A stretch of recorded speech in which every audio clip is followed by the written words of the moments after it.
এই যে চাই দিয়া মাছ ধরে না, তোটার মধ্যে মাছ ঢুকে, মাঝে মাঝে সাপও ঢুকে যায়। ওই সাপ ঢুকে সব মাছগুলি খাইয়া ফেলায়। কিন্তু বড় মাছ যদি ঢুকে যায় ওইটারে খাইতে পারে না, না খাইতে পারলে ওইটারে কামড়ায় এমন করে রাখে ওইটার কারো খাবার যোগ্য। তাই কিছু কিছু মানুষ আছে যদি একবার অহংকার ঢুকে যায় ও আর কোনোদিন মানুষের সেবার যোগ্য।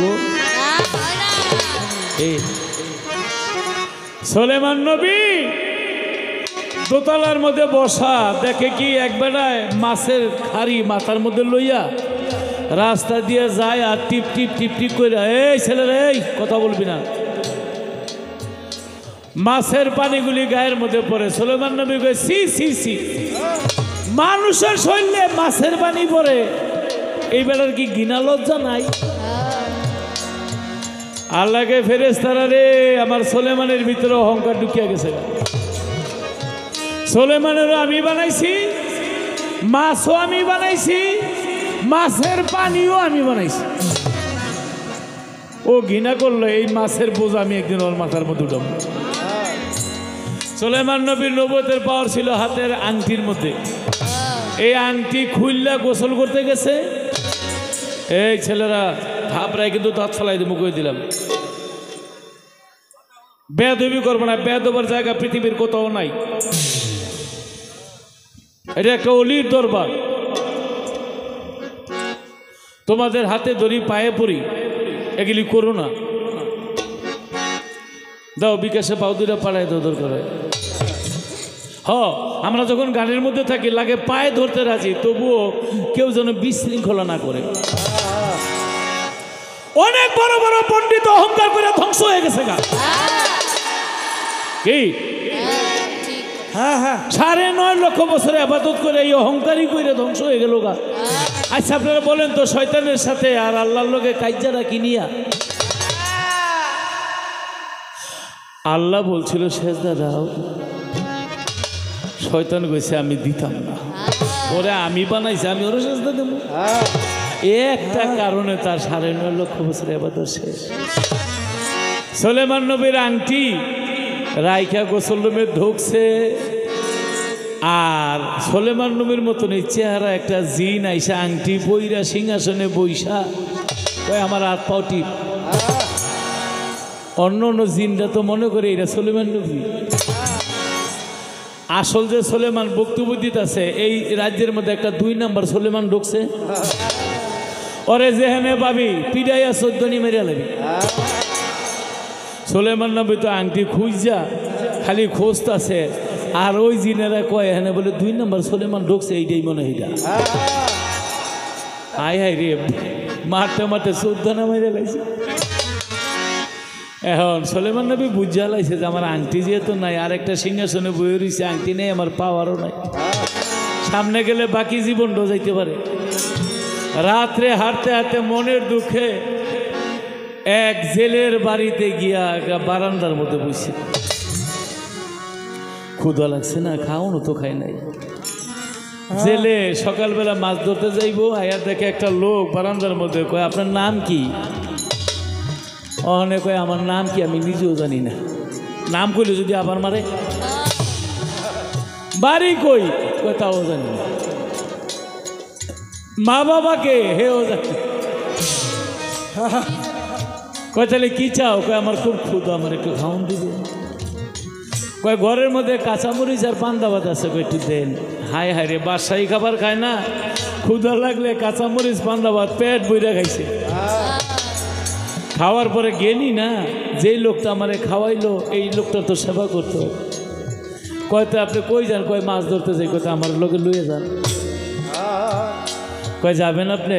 কহ নিয়ে গেছে। প্রতিদিন 1 বোঝা মাছ পায়, আজকে 2 বোঝা মাছ পাইছে।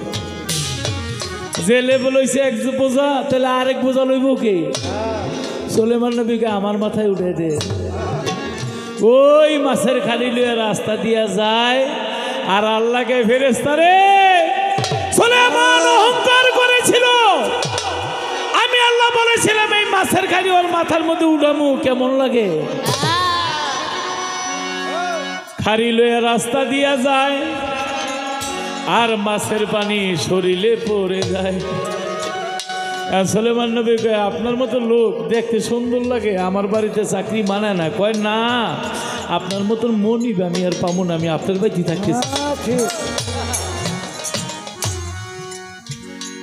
তো জেলের একটা সুন্দর মাইয়া ভাবছে ছেলেটা যেত ভালো, ওর কাছে বিয়ে দিতে পারি।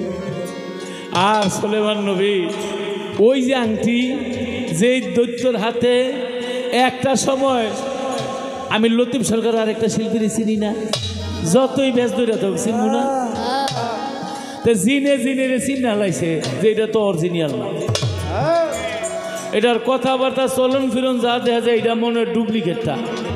আমরা মনে হয় ভুল করে অরিজিনালটারে মাইরা বিদায় করে দিছি। আংটি আরেক জিনিস চুরি করে লইয়া কাক হইয়া আকাশ দিয়া যায়, আরেক জিনিস সিল হইয়া ধরতে যায়, পারাবাড়ি করতে করতে আংটি পানির মধ্যে পড়ে গেছে। একটা বোয়াল মাছে খাইছে, আর এর পরের দিন মাছ ধরতে গিয়া ওই মাছটা জালের মধ্যে ধরা গেছে। মাছটা আংটি না খাইয়া আল্লাহর কুদরতি আংটি শরীরটা সোনালি বর্ণ রয়ে গেছে। এখন ঘরের মধ্যে নেওয়ার পরে জেলে কয় সব মাছ বেচালা, এই মাছটা বেচতাম না, আমার এই মেহমানরা বাড়িতে আসার পরে ভালো মন্দ খাওয়াইতে পারি না। হ্যাঁ, যেদিন থেকে আইছে ওই দিন থেকে আমি 2-3 বোঝা করে মাছ পাই, এই মাছটা আমার মেহমান রেখো। মাইয়া গেল মাছ কুটিতে, যখন বটি দিয়া মাছ করতেছিল ওই আংটিটা বটির মধ্যে ঘষা খাইয়া গেল রে, ঘষা খাইয়া গেল রে। আল্লাহর সুলেমানি আংটি নবুয়তের পাওয়ার, এটা তো বিজলির মতন চমকে উঠছে। মাইয়া মাছ তুইয়া শিক্ষা দিয়ে গেছে গা, এই মাছের মধ্যে কারেন্ট আছে। তখন কারেন্ট ছিল না, যে দৈত্য দানব আছে, আমি এই মাছ খাতাম না। আপনারা ওই আংটি ম্যাংটি পাইলে ডরে যাইেন না, চুমা দিয়ে দৌড়ে দেখি।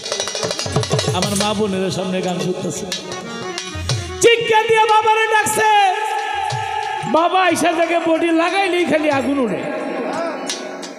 আর সুলেমান নবী তো লগই, যেটা থেকে বিজলি চমকায় কেন, তো আল্লাহ নবী না। সুলেমান নবী বিসমিল্লাহ বলিয়া যখন হাত ঢুকাইয়া দিল, সাইয়া দেখে ওই আংটিটা মাছের পেটের মধ্যে রইল। আংটির মধ্যে সুলেমান নবী যখন চুমা খাইল, হাজার হাজার লক্ষ লক্ষ দৈত্য দানব আইসা সুলেমান নবীকে তাজিম করতেছে। হে আল্লাহর নবী, আপনি জেলের বাড়ি থেকে? বলে কেন জানতে চাও? আমি একদিন অহংকার করেছিলাম যে মাছের পানি মানুষের গায়ে কেমনে পড়ে, আমার আল্লাহ সেই পানি আমার গায়ে পড়ায় আমারে বুঝাই দিল অহংকার করা ভালো না। কেন কথাটা বললাম রে ভাই, আমরা আজমত আলী শাহ বাবার দরবারে এসেছি, অলি আলীর দরবারে এসেছি। অহংকার করবেন না, যত বড় পণ্ডিত হন অহংকার করবেন। আল্লাহ এমন সাজা সুলেমান নবীর যদি এই সাজা দিয়ে দিতে পারে, আপনারা দিতে পারে না? আপনারা দেখলে মানুষ সেলুট করবে, পায়ে ধরে সালাম করব, কিন্তু এমন এক আকাম কইরা বুঝছেন সারা জীবন আপনারা ঘৃণা করবো। খবরদার মানুষের কোনো দিন কষ্ট দিবেন না।